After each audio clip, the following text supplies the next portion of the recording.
And she comes back upstairs with the knife. So I record her again.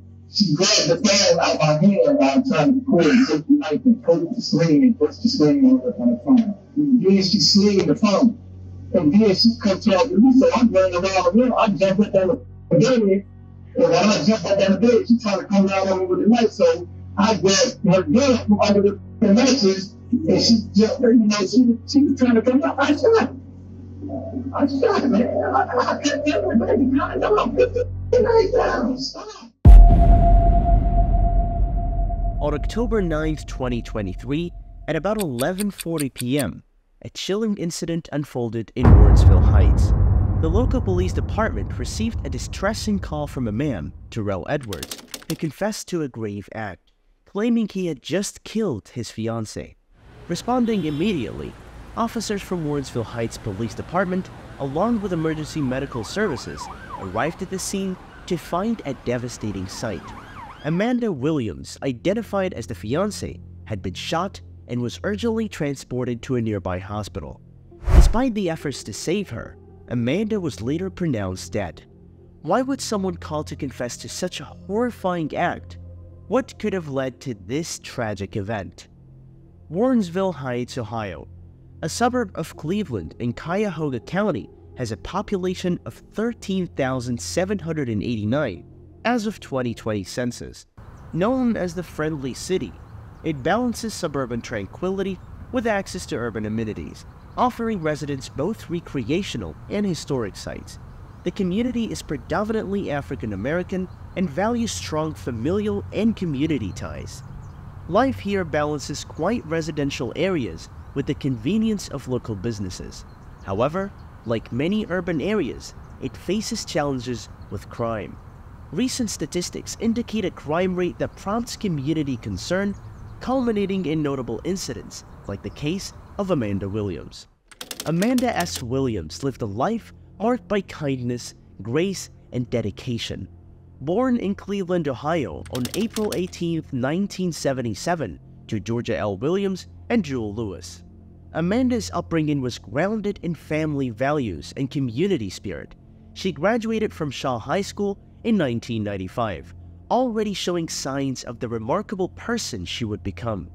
Continuing her education at Cleveland State University, Amanda earned a Bachelor of Science degree, setting the stage for her future success. Amanda was not only a scholar, but also a nurturing mother to two children, Tyler M. Williams and Tristan W. Beckley. Her role as a mother extended with equal affection to her grandson, Tylen M. Williams, whom she adored. Her maternal instincts were a defining part of her persona, influencing every area of her life with warmth and care. Her career path led Amanda into the world of beauty and personal care, where she excelled as a licensed cosmetologist. Known for her skill and dedication, Amanda didn't just style hair, she styled lives, empowering her clients with renewed confidence and self-esteem. This was more than a job for Amanda, it was a calling. She saw each appointment as an opportunity to make a positive impact, a chance to uplift and inspire. Beyond her business achievements, Amanda was deeply committed to her community. She was an active member of the Greater Cleveland Alumni Chapter of Delta Sigma Theta Sorority Incorporated. Joining the sorority in 2005 at Delta Theta, Amanda was involved in various initiatives through the membership services and team lift committees.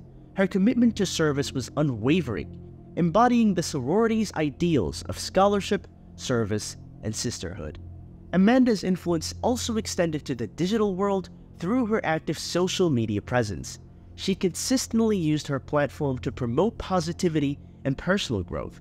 Her posts were a blend of motivational quotes, personal reflections, and professional advice, encouraging her followers to pursue self-improvement relentlessly.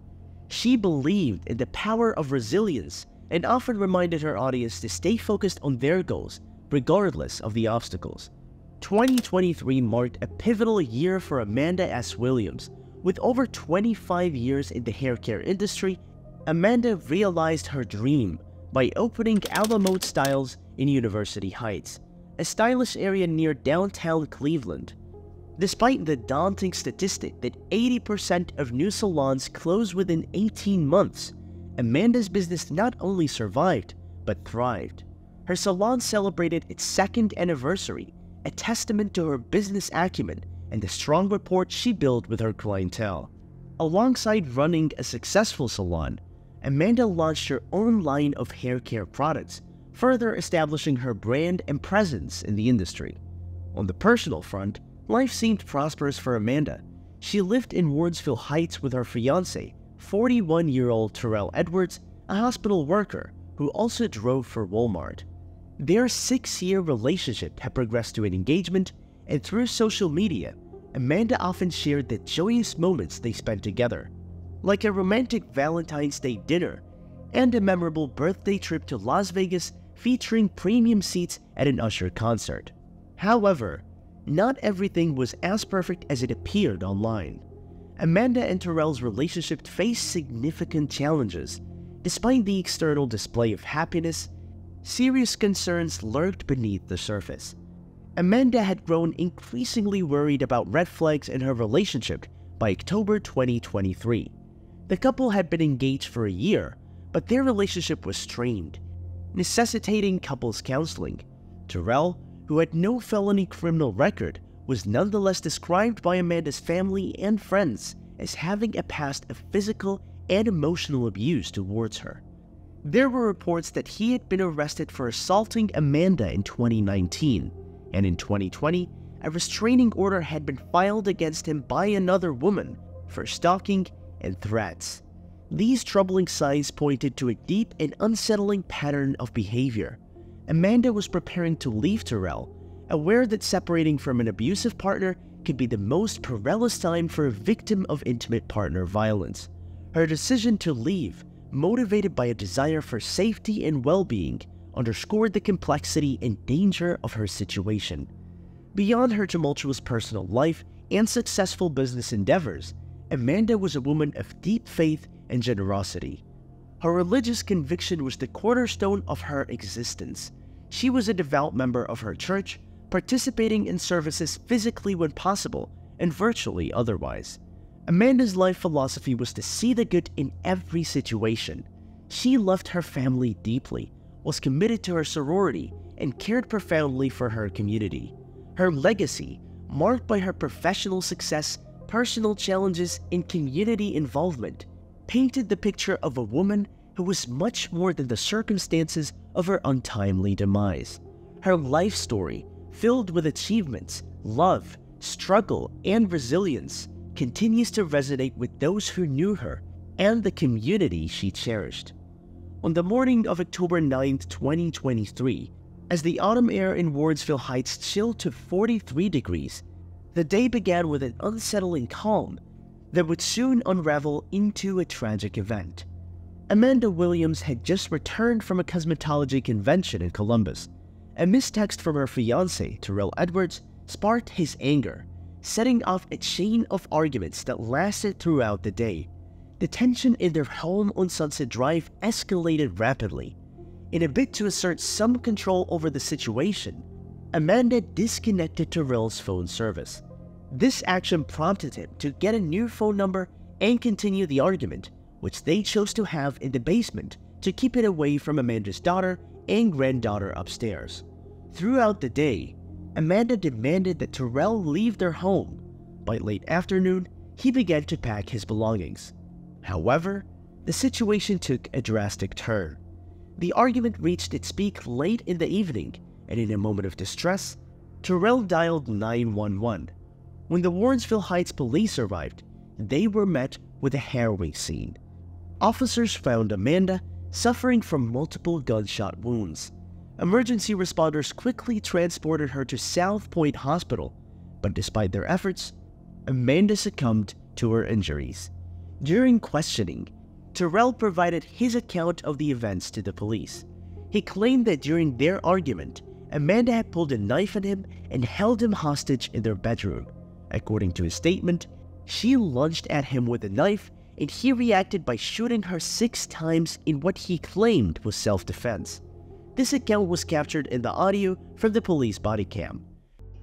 And she comes back upstairs with the knife. So I record her again. She grabbed the phone out of my hand while I'm trying to record and took the knife and poked the screen and pushed the screen on the phone. And then she slid the phone. And then she comes out with me, so I'm running around the room. I jump up on the bed, and when I jump up on the bed, she's trying to come down on me with the knife. So I grabbed her gun from under the mattress, and she jumped, she was trying to come out. I shot her. Man. I couldn't get her, baby. No, put the knife down. Stop. Despite Terrell's claim, the situation was far from clear, and he was detained by the police. However, he was eventually released due to insufficient evidence to press charges at that time. This decision was met with significant dismay from Amanda's family and the community, sparking a larger outcry for justice and transparency. The Warrensville Heights Police Department and the Cuyahoga County Prosecutor's Office have since stated that the investigation into Amanda's death remains active. They have urged anyone with information to come forward, hoping to gather more evidence that could lead to a resolution. The community's response has been a mixture of hope for justice and frustration at the slow pace of the investigation. 2 weeks following the tragic shooting of Amanda Williams in Warrensville Heights, a significant gathering took place as her family and community united in a demonstration of grief and demand for justice. Amidst the frustration over the perceived slow pace of the police investigation, Amanda's daughter Tyler became a vocal advocate for her mother, expressing profound sorrow and an urgent call for accountability.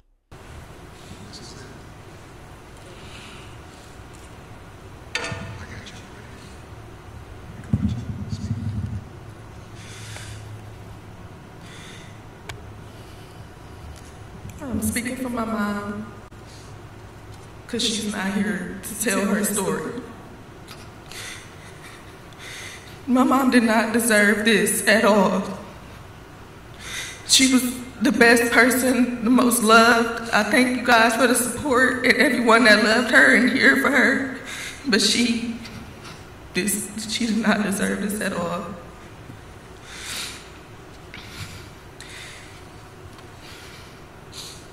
My mom, she kept a lot of stuff in.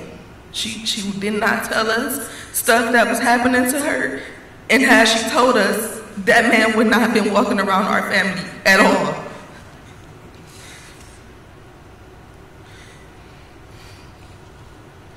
I just want justice for my mom. Something has to happen. We don't feel safe. Letting this man out in 48 hours is not what she wanted. It's not what that's not okay. It's not okay. He put my child in danger, my 4-year-old downstairs. She was there. She was there. He didn't care about nobody. Nobody.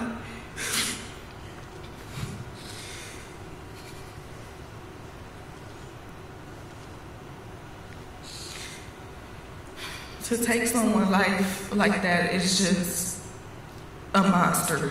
It's sick. It's been a history of verbal abuse, physical abuse, a history of abuse. I've seen pictures. I didn't know.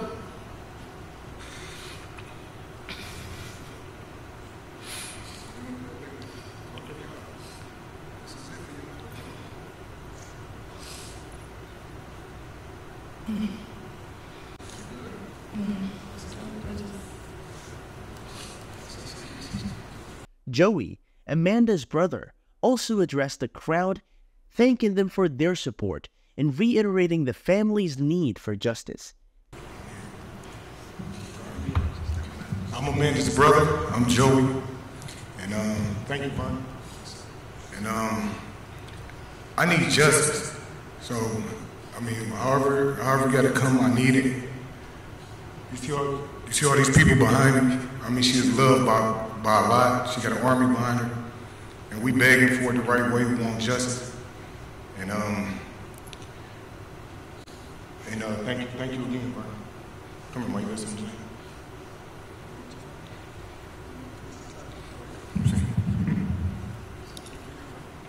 I have to live the rest of my life, knowing that I wasn't there for my baby. She must have been terrified. She must have been terrified for her children downstairs. And I just need some closure. I need some peace with her children to move forward. That's all. We just need some peace and justice. That's all we asking for. She did not deserve this. And we want this not just for our family, for any woman to be killed and only have an hour and a half or 2 hour investigation about it. That, or every woman in Warrenville or any city should be scared. So we're doing it for everybody, and thank you again, Vernon. Ian Fredman, Williams' family attorney, also addressed the crowd. Good afternoon. I'm Ian Friedman, counsel for the Williams family. And all I can say to you, Ms. Williams, and to the rest of the family is no family should have to be standing on this stage, period. And to hear you say that you were not there as her mom, I beg to differ. You are here as her mom. And everybody here now is going to make sure that this is seen through. The evidence that the police department had earlier was not the full picture. And as Pastor Vernon said, we're now going to bring all of that evidence that the full picture is painted. And once seen, now there should be an investigation. And now the family will get what they deserve. And now Amanda will get what she deserves as the justice in this case. Thank you.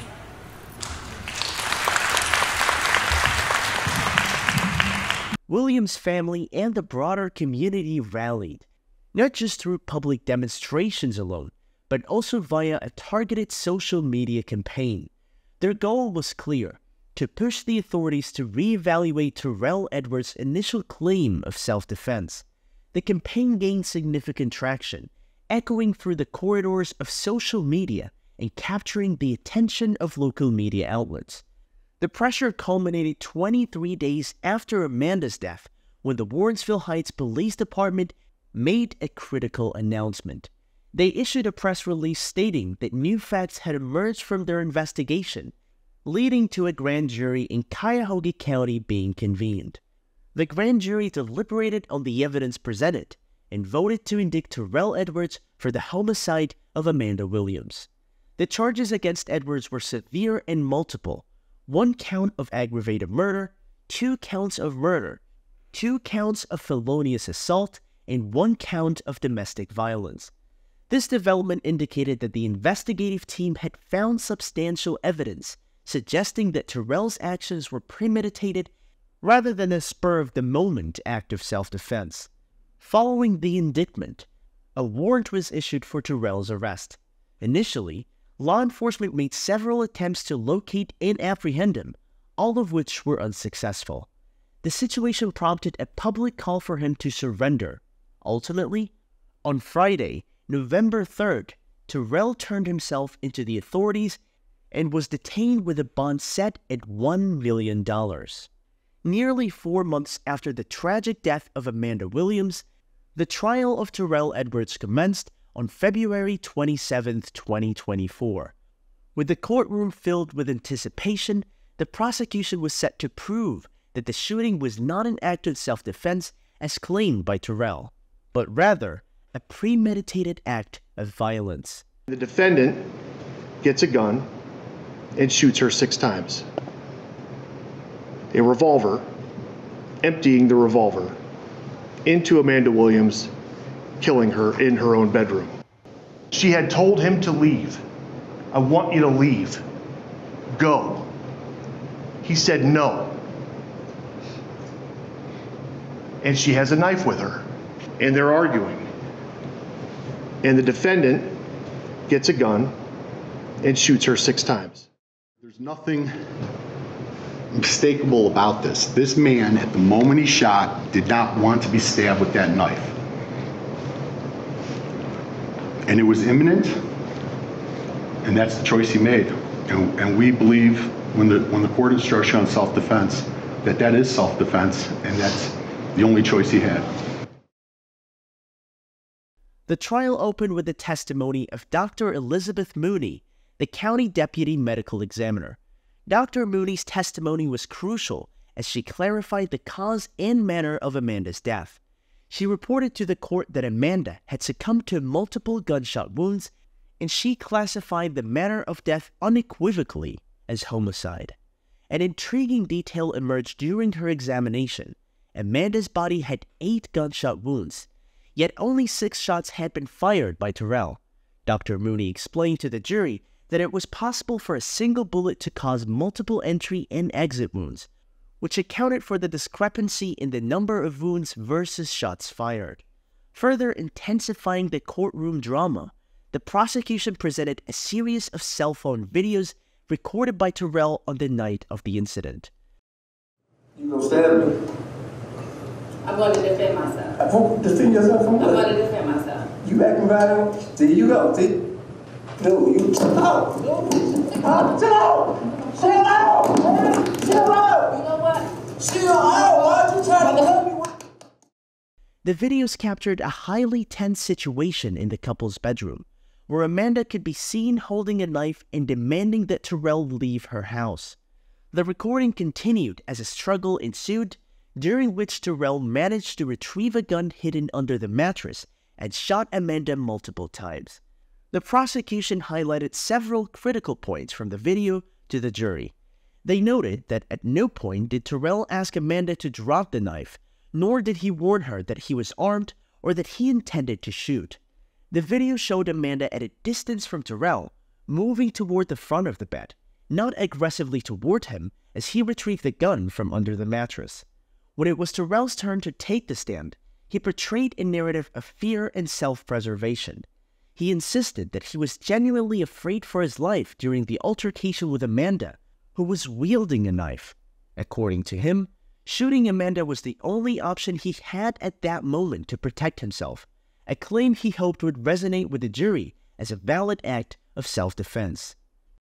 Terrell, would you state your name, your full name, and spell it for the record?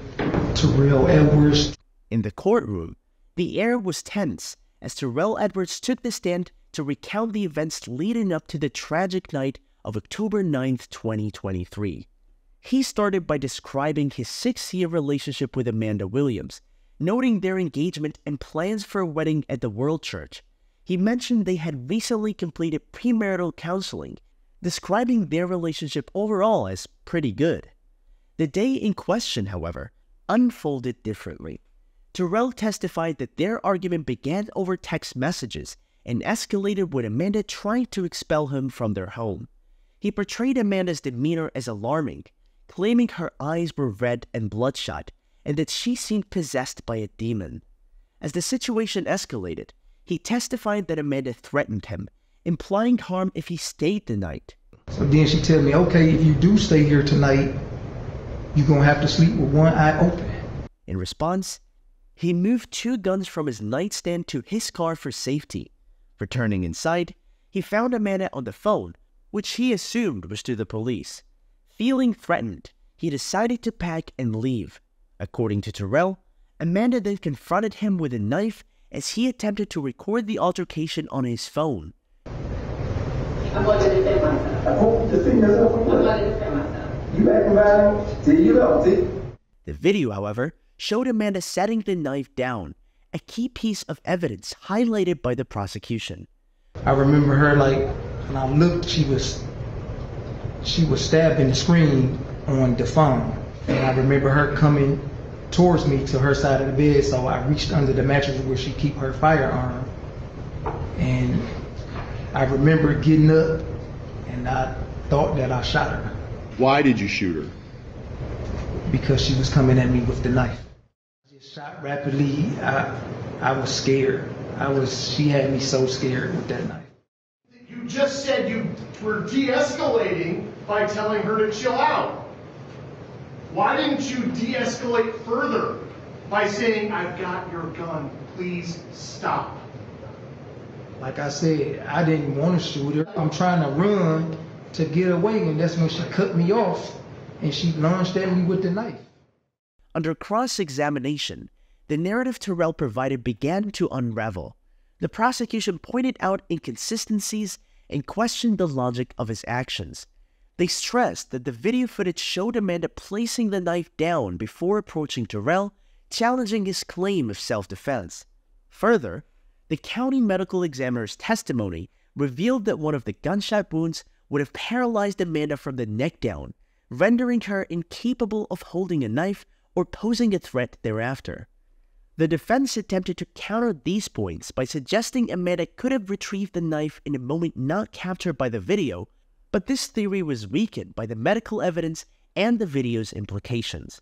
In his emotional testimony, Terrell claimed he acted out of fear, stating that Amanda had cut him off and lunged at him with the knife, forcing him to shoot. He also explained his decision to prevent Amanda's daughter Tyler from entering the room, saying he wanted to spare her the trauma of seeing her mother in such a state. The prosecution effectively used the video evidence and medical testimony to cast doubt on Terrell's narrative. They argued that Amanda had already set the knife down, indicating no immediate threat when Terrell shot her. This point, combined with the severity and location of the gunshot wounds, strongly suggested that Amanda was not attacking at the time she was shot. After all the evidence was presented and closing arguments delivered, the responsibility shifted to the jury to decide the fate of Terrell Edwards. Was it an act of self-defense, as he claimed, or had he taken Amanda's life without justification? All right. Thank you, everyone. Have a seat. Ladies and gentlemen, I understand that you reached a verdict. Is that correct? Yeah, Your Honor. All right, would you be good enough to hand the form to Mr. Brown, please? Thank you, Mr. Forrest. Your Honor.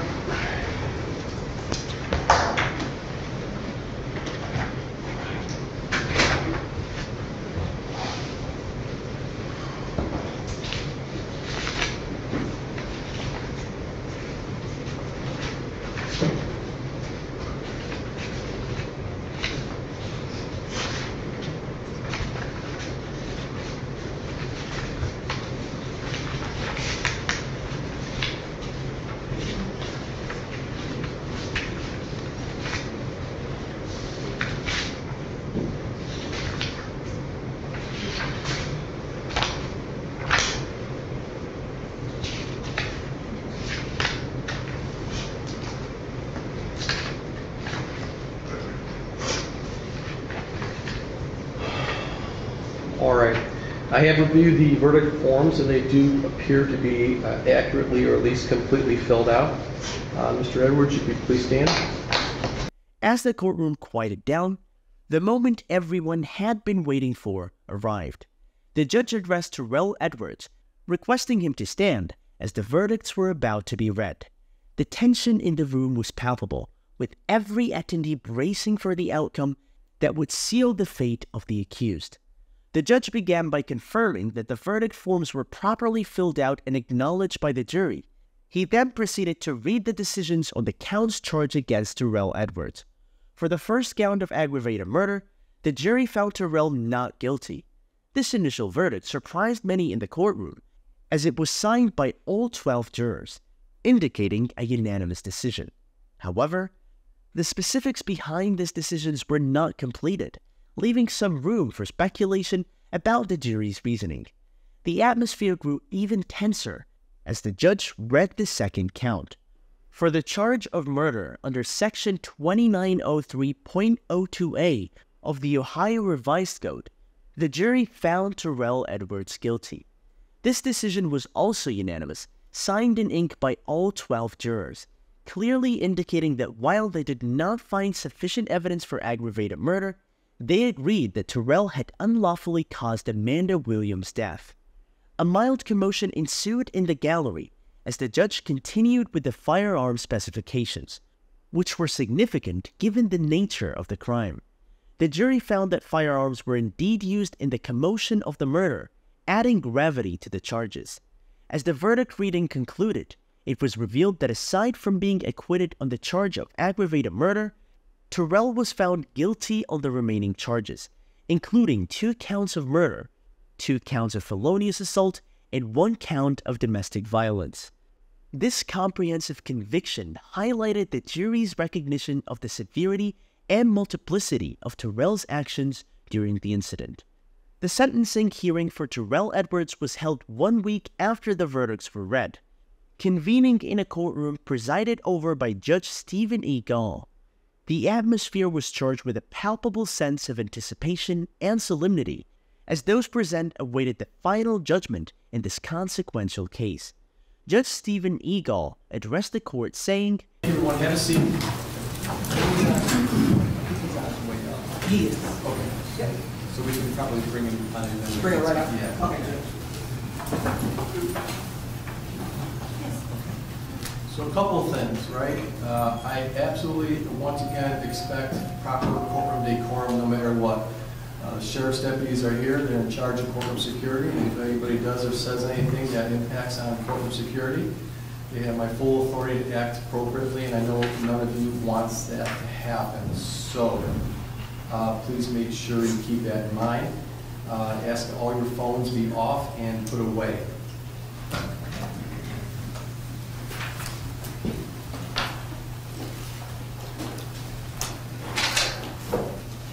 As the proceedings began, Judge Gall ensured the presence of all parties was acknowledged, including Terrell Edwards, who was brought into the court by a police official. Accompanying him were his attorneys, Mr. Pedrick Paulus and Mr. Brennan, and on the government side, Mr. Philot M. Graham represented the prosecution. Judge Gall laid out the context for the hearing, referencing the case number and recalling the jury's verdicts from the previous session. He reiterated that while the jury found Edwards not guilty of aggravated murder, they convicted him on 2 counts of murder with firearm specifications, 2 counts of felonious assault with firearm specifications, and a count of domestic violence, which had been classified as misdemeanor. As the session progressed, the judge invited both parties for a sidebar discussion, likely to clarify legal complexities before proceeding with the sentencing.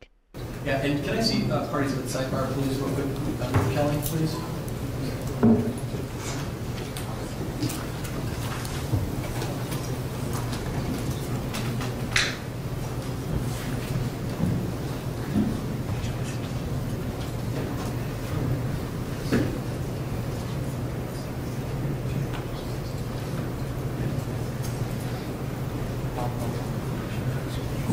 This brief interlude was marked by a quiet tension, as the courtroom awaited the continuation. When the sidebar concluded, the discussion shifted to the concept of merger, a legal principle determining whether multiple charges for related acts can be merged into a single charge for the purposes of sentencing. Mr. Graham from the prosecution clarified that while the counts of murder and felonious assault would merge, the firearm specifications associated with these charges would not, citing the recent case law from the state versus Bowler. This precedent meant that the firearm specifications must be considered separately, potentially adding to the severity of Edwards' sentence. The prosecution emphasized that despite the charges merging, the serious nature of the firearm specifications meant that Edwards could still face substantial consecutive sentences. The legal representatives discussed the implications of these specifications under Ohio law, which mandates strict penalties when firearms are used in the commission of violent crimes.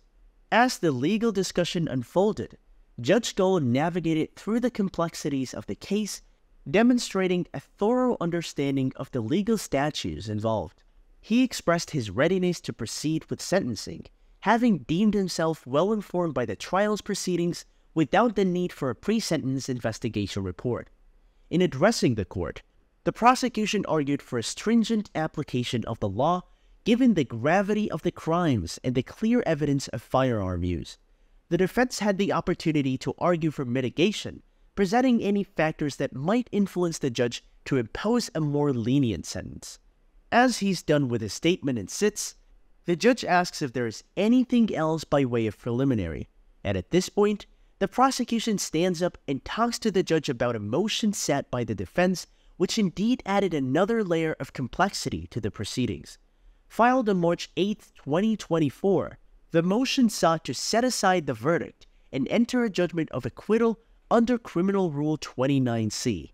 This rule allows for a judgment of acquittal after a verdict is returned if the evidence is deemed legally insufficient to sustain a conviction. Judge Stephen E. Gull was momentarily taken aback, as he had not been aware of the motion prior to its mention in court. So, May I see it? yes. Yes, please.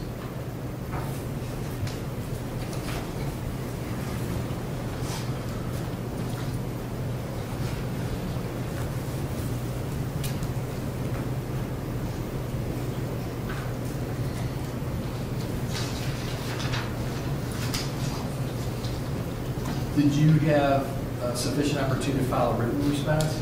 I have not filed a written response. I can respond orally today, or if the court would prefer a written response, I'm certainly able to do that. The defense handed over a copy for the judge's review, and the prosecution was given the opportunity to respond, albeit without a prior written response prepared. The prosecutor, Mr. Filatra, opted to respond orally, expressing readiness to address the motion immediately if the court preferred. As the defense laid out their argument, they emphasized that all the evidence presented at trial, including video footage and forensic analysis, supported a view of the events that should favor an acquittal. They argued that even when viewed in the light most favorable to the state, the prosecution had not met its burden to prove beyond a reasonable doubt that Terrell had not acted in self-defense. Responding to this, Mr. Filatra methodically dismantled the defense's argument. He highlighted the inconsistencies in Terrell's account of the events, particularly the 7-minute gap between the first and third videos recorded on the night of the incident. The prosecutor pointed out that the only narrative for those missing minutes came from Terrell himself, whose credibility was seriously in question. Mr. Filatra argued that the state had indeed met its burden of proof by demonstrating that Terrell had likely escalated the situation, had no reasonable grounds to believe he was in immediate danger, and had used excessive force. He detailed how Terrell's changing stories under questioning further eroded his credibility. Initially, Terrell claimed self-defense, but his explanations varied significantly between his immediate post-event statements and his later detailed interviews with law enforcement and testimony at trial. The prosecution also emphasized medical evidence showing that one of the shots had caused instant paralysis in Amanda, making it impossible for her to have been holding a knife, as Terrell had claimed in some of his accounts. This contradiction was pivotal, casting doubt on Terrell's version of events, where he described Amanda as a continuing threat. In ending his talk, Mr. Filatra urged the court to deny the motion for acquittal, asserting that the jury's verdict was supported by substantial evidence of guilt. He stressed the defendant's lack of reliability and the detailed forensic evidence that contradicted his narrative of self-defense. Right after the prosecutor finished speaking, the judge took over and started to speak. Well, the jury received instructions from the court, specifically as it pertains to self-defense. The court will presume that they follow those instructions, they render their decision accordingly, and I'm going to deny your motion for a motion of acquittal at this point in time. Going forward, for everyone's edification, Mr. Petropoulos, Ms. Brennan, I'll first hear remarks from you with respect to mitigation. If there is anyone else who is here that you wish for me to hear from them on your client's behalf, it's in your direction. Next, I'll hear from the state. Mr. Filiatro, whatever remarks you may have, and anyone who you would like to have me hear from, they're going to be in your direction. And then finally, Mr. Edwards, you'll not be required to say anything to me, but if there is anything you would like to say to me at the end, it'll be at that final moment in time. With that, Mr. Petropoulos, Ms. Brennan. Thanks, Your Honor. Judge Stephen E. Gull denied the defense's motion to set aside the verdict and proceeded to the sentencing phase. Mr. Petropoulos, representing Edwards, began his plea for mitigation by highlighting Edwards' background and character. He emphasized Edwards' minimal criminal record, his employment at 2 jobs, and his role as a father paying child support. He portrayed Edwards as cooperative with law enforcement throughout the investigation and judicial process, suggesting that any inconsistencies in his statements were minor compared to his overall conduct. During his argument, Mr. Petropoulos attempted to address and clarify various allegations and incidents from the past, asserting that these were either misrepresented or irrelevant to the core of the case. He stressed that Edwards had not engaged in a pattern of violent behavior and that isolated incidents had been exaggerated or misunderstood. Addressing the legal specifics, Mr. Petropoulos discussed the implications of recent legal precedents on the sentencing, particularly focusing on the application of gun specification laws, which could significantly increase Edwards' sentence. He argued for a more restrained application of these laws, suggesting that while the law required consecutive sentence for the most serious charges, extending this to all charges would be excessive and unjust. Mr. Petropoulos' argument highlighted the complexity of sentencing in cases involving multiple charges and specifications. He noted the distinction between being found guilty of charges and the legal interpretation of conviction, which affects how sentences for multiple charges are combined or stacked. He appealed for the court to consider a sentence that reflected the specifics of the case without extending punishment beyond what was proportionate for the offenses proven at trial. In closing his statement, Mr. Petropoulos expressed the profound impact of the case on everyone involved, acknowledging the tragic loss of Amanda Williams' vibrant life. He conveyed the devastation felt by Edwards and his family, emphasizing that any portrayal of Edwards as lacking remorse was inaccurate. This sentiment was echoed in his final remarks, where he reaffirmed the defense's respect for the court's upcoming decisions and prepared for the likely appeal, reflecting the gravity and complexity of the case. At this point, Judge Stevens stepped in to address what had been said so far, and then he handed things over to the prosecutor to keep going. Different than what's been done in the past. Very good. Mr. Filiatro, I should also indicate for the record that I have received numerous, and I don't say that in a disrespectful way, but numerous letters on behalf of Ms. Williams and her family, which I have read each and every one of them, so I wanted to acknowledge that I received and read those. And then, Mr. Filiatro, on behalf of the state. Thank you, Judge. Mr. Filiatro then began by addressing the argument concerning firearm specifications, referencing the legal precedents and statutes discussed by the defense. Mr. Filiatro emphasized that the language of the firearm specification statute was clear and its intention was to impose stringent penalties for the use of firearms in violent crimes, especially those involving domestic violence. Mr. Filiatro passionately argued that the use of a firearm in the commission of a crime against Amanda Williams significantly exacerbated the threat and danger in their domestic setting, meriting a severe penalty. He reiterated that the legislative intent was unmistakable in its aim to ensure harsher punishments for such offenses, aligning with the community's expectations and legal standards.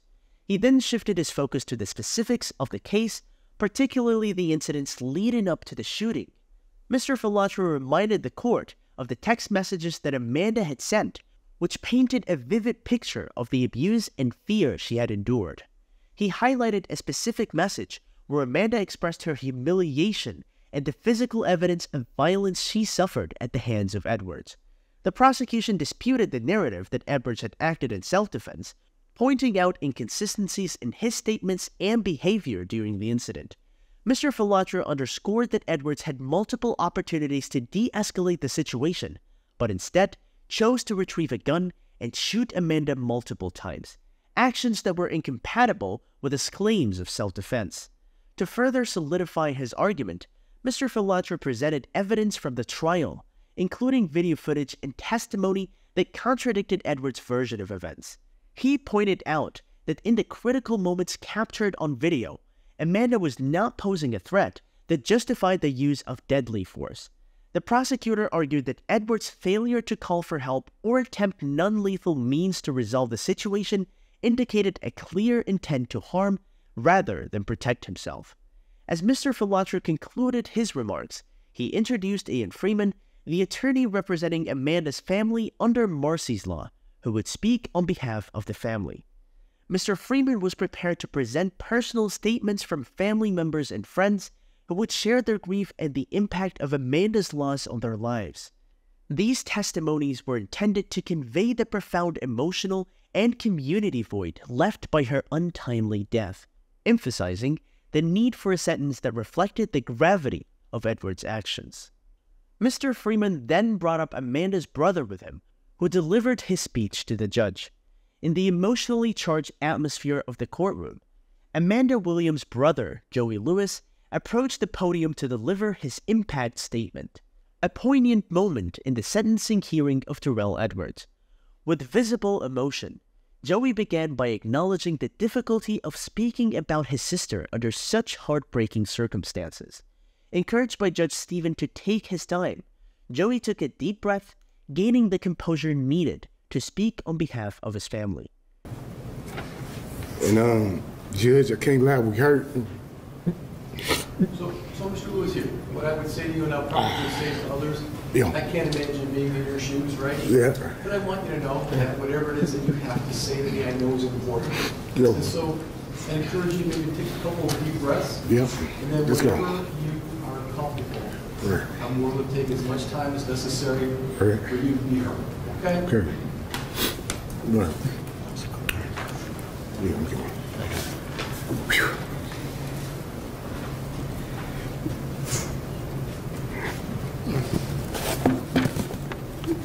Here, I'll do it with you. Take a couple of deep breaths. All right? Take a deep breath. We're going to hold it. We're going to let it go. Okay? So deep breath in. Hold it. Yeah. Yeah, we heard, Judge. We heard. One more time. Deep breath in. Hold it. Joey began by expressing the deep pain his family was experiencing. He described Amanda not just as a sister, but as a pivotal figure in his life, akin to a second mother. His speech was heartfelt and raw as he recounted the significant role Amanda played in his upbringing and the void her death had left. As he spoke, Joey described Amanda as a beacon of strength and positivity, someone who had excelled in life despite the challenges she faced. His voice broke as he spoke of the devastation he felt not only for himself, but for Amanda's children, reflecting on the profound impact of the loss on the entire family.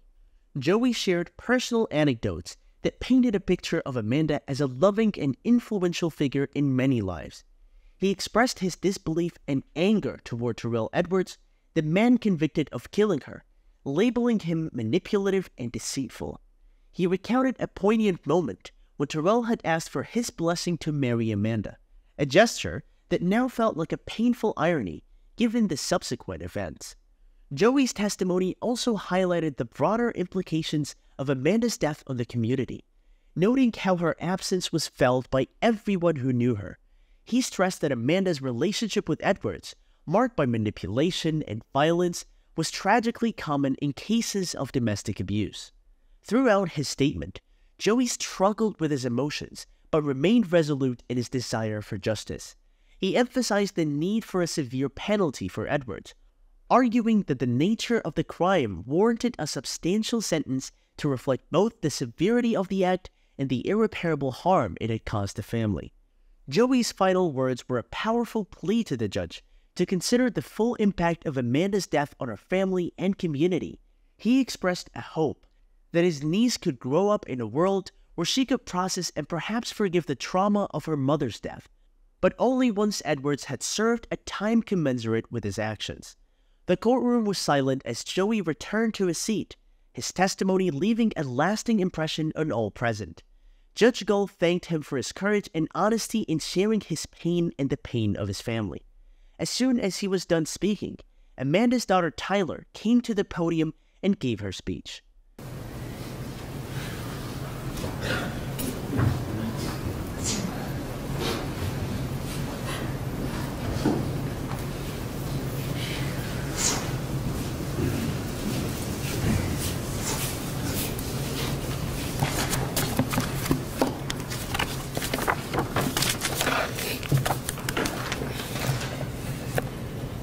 I wrote everything down because I want to make sure I get every point. You know what we encourage you to do? I know from when I read, sometimes I read a little faster than I was able to get down. So just kind of keep that in mind. Again, I know it's important that we're all going to do what you have to say, so just keep that in mind, okay? What would you like for me to know? Honestly, I feel if anyone could take a person's life intentionally, should never see another day in light. I would wish the death penalty, but unfortunately that's not here, so life in prison is the best bet. I just can't stomach the fact that I have to live the rest of my life without my mom.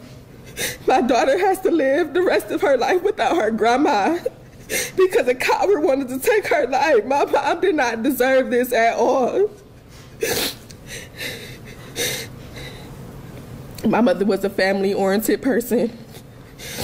She was my motivator, my best friend. She was the glue to this family. She was my guidance, my everything. I just can't live without her, and I can't imagine just living life without my mom.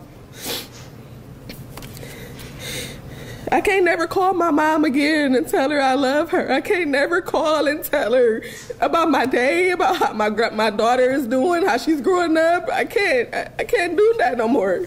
He can do that. He can still call his mom. He can still call and check on her. They can all call and check and see how he's doing in jail. We can't get my mom back, ever. My daughter has to grow up without a grandma. She won't see her start kindergarten. She won't see her turn 5, grow up, be a teenager. She won't see any of that. I'm about to be 30 years old. My mom won't even be here to see that milestone. She won't be able to see my brother graduate college or anything like that. I can't believe she's not here no more. How can I ever explain to my daughter that my mother is never coming back? That's the one that she called her Papa, the only one that she knew, the only person that she was around for 4 years. How can I even explain that to her?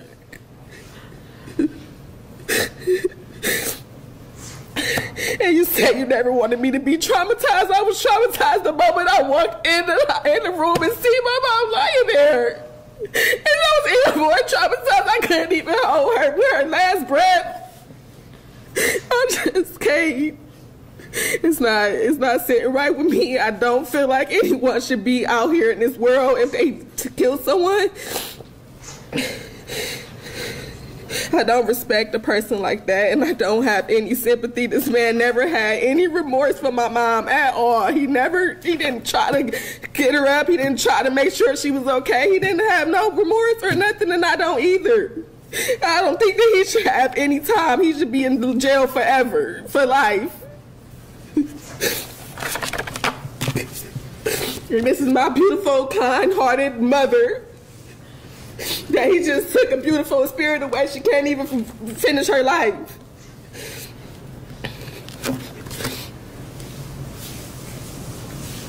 Thank you. Following the poignant testimonies from Amanda's brother Joey and her daughter Tyler, Mr. Ian Freeman, representing the family under Marcy's law, took the stand to read a statement from Amanda's son, Tristan Bentley. The courtroom was silent, the air thick with anticipation and grief, as Freeman began to share Tristan's words, a vivid and heartful expression of loss and remembrance. Tristan's statement, titled In Loving Memory of Amanda Williams, began with a heartfelt thank you to the prosecution team for their dedication to justice.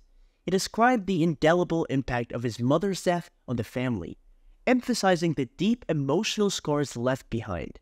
As Amanda's only son, Tristan spoke of their close relationship, highlighting how his mother had influenced many of his life decisions through her unconditional love and support. He eloquently shared memories of how his mother lit up every room she entered with her positive energy and glow. Tristan recounted the ways Amanda helped shape his worldview, teaching him to focus on the positive and minimize negativity. These lessons, he noted, profoundly influenced his personal decisions, choices made to make his mother proud and introduce her to experiences she had never had. Tristan's voice, though only conveyed through the written statement, carried a weight of sorrow as he spoke of the everyday moments that now triggered memories of his mother. Simple activities like listening to their favorite songs or visiting places they had gone together now brought him to tears. He lamented the future milestones she would miss, his graduation from the Air Force Academy, his advancements in his military career, his entry into graduate school, and the birth of his first child. Each of these future moments, he said, would be diminished by her absence. The void left by her untimely death a constant presence in his life. Tristan expressed a profound sense of loss, not just for the moments lost, but for the potential experiences and wisdom he could have shared with his mother as he continued to grow and navigate life's challenges. In concluding his statement, Tristan spoke to the broader impact of his mother's murder, emphasizing that while the sentencing would not bring his mother back, it could prevent further harm by ensuring the defendant could not harm anyone else. His words were a powerful call for justice, not just for his mother, but for the protection of the community at large. As Mr. Freeman finished reading the statement, he returned back to his seat. After all being said, Judge Stephen went out to give his final judgment on the case. You know, to say that this is a tragic case is an understatement, to say the very least. The loss to this family and the community is immeasurable, and there is no amount of time in terms of years that is in any way meant to or will ever equate to the loss of Amanda's life, and to do so or to try to do so really is disrespectful to her memory. I do find that counts 2 through 6 merge, and we'll proceed to sentence on count 2. The sentence on count 2 will be a 15-year sentence, or actually it's a life sentence with parole eligibility after serving the full 15 years. That will run consecutive to 2 3-year firearm specifications pursuant to 2914B1G. Additionally, I'm going to serve an additional 3 years of firearm specifications, again pursuant to my discretion under 2914B1G.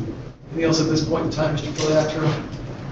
No, Judge, thank you. Just to confirm that, then the total sentence is life with parole eligibility after 24 years? Correct. Thank you. Anything else, Mr. Petropoulos? After careful consideration of the evidence and the severity of the crime, Judge Gull pronounced the sentence. Terrell Edwards was to receive a life sentence with the possibility of parole after serving 15 years. However, the judge also addressed the additional firearm specifications tied to the charges, reflecting the premeditated nature of the crime and the legislative intent to impose stricter penalties for the use of firearms in violent acts.